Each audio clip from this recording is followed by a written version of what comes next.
कभी कभार मुझे याद है पिछले सत्र में हमारी बहुत मजाक उड़ाई गई। मैं नहीं जानता हूं इस प्रकार का भाषा का प्रयोग जो कर रहे थे उचित होता था।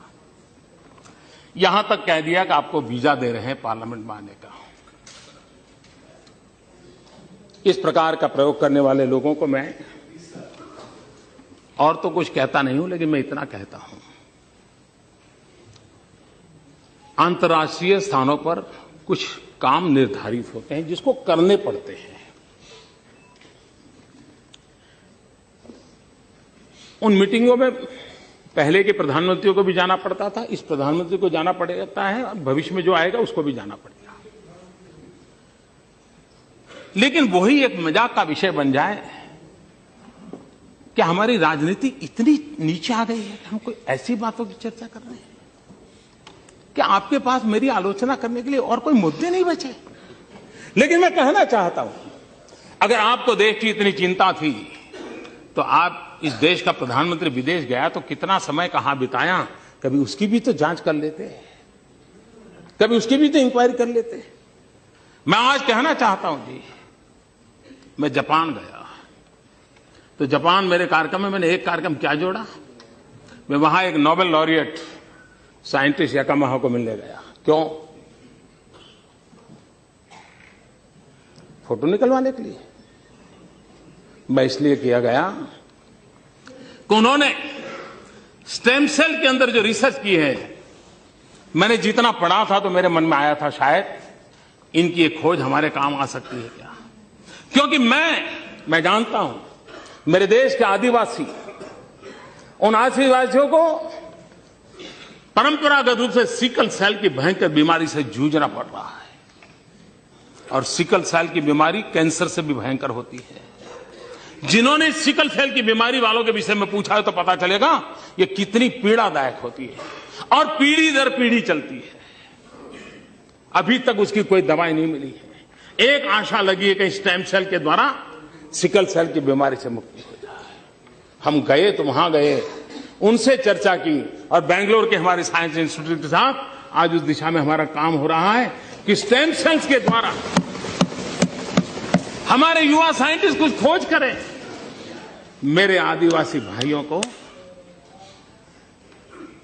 पीढ़ी दर पीढ़ी जो परेशानियों से जिंदगी गुजारनी पड़ती है उससे वो बाहर आए। हम ऑस्ट्रेलिया गए, G20 समिट में गए। हम कहां गए? मैं उस किसानों के साइंटिस्ट, एग्रीकल्चर साइंटिस्टों को मिलने गया, उनके लैब में गया जिन्होंने प्रति हेक्टर ज्यादा चना उगाने का और सबसे खराब धरती पर चना उगाने का सफल प्रयोग किया था, रिसर्च किया था। कहीं पढ़ा था मैंने, मेरे मन में पढ़ा था, मैं उनके पास गया। हमारे देश को पल्सिस में हम बहुत पीछे हैं। देश को पल्सिस की जरूरत है। गरीब आदमी को न्यूट्रिशन फूड के लिए प्रोटीन जरूरत है। हमारे देश के गरीब को प्रोटीन मिलता है दाल में से, पल्सिस में से मिलता है। अगर हम हमारा किसान अच्छी मात्रा में पल्सिस पैदा कर सकता है, अगर प्रति हेक्टर ज्यादा पल्सिस पैदा कर सकता है तो उसको भी अच्छी आय मिलेगी और हमारे गरीब का भी भला होगा।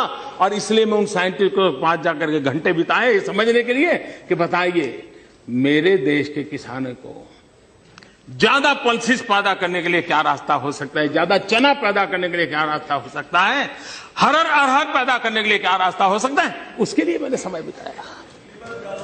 मैं एक और साइंटिस्ट के पास गया, इस बात के लिए गया मिलने के लिए कि उन्होंने केले में कुछ नई खोज की थी। मैं समझना चाहता, मुझे पूरा पता नहीं था, तो मैं ऐसे ही चला गया उनके पास, उनके साथ बैठा, उनकी लैब देखी, उनके प्रयोग देखे। उन्होंने केले में न्यूट्रिशन वैल्यू बढ़ाने में बहुत सफलता पाई है, अधिक विटामिन को पाने की सफलता पाई है। केला ये अमीरों का फल नहीं है मेरे भाइयों बहनों, केला एक गरीब से गरीब का फल हो। अगर केला उसमें न्यूट्रिशन वैल्यू बढ़ता है, विटामिन अगर ज्यादा अच्छे मिलते हैं और इस प्रकार की खोज के साथ केला बनता है तो मेरे देश का गरीब से गरीब व्यक्ति केला खाएगा, उसको ज्यादा ताकत मिलेगी। अगर विदेश जाते हैं तो इस काम के लिए जाते हैं। देश का गरीब हमारे दिमाग में होता है। देश का आदिवासी हमारे दिमाग में होता है, देश का किसान हमारे दिमाग में होता है, और दुनिया में जो भी अच्छा है, जो मेरे देश के गरीबों के काम आए, उसको लाने की एक तड़प होती है। उस तड़प के लिए हम कोशिश करते हैं, और इसलिए समय का सदुपयोग करते हुए हम किस प्रकार से हमारे देश को आगे ले जाएं, उसके लिए सोचते हैं, उसी को लिए करते रहते हैं, उसी पर हम करने के लिए कोशिश प्रयास करते हैं।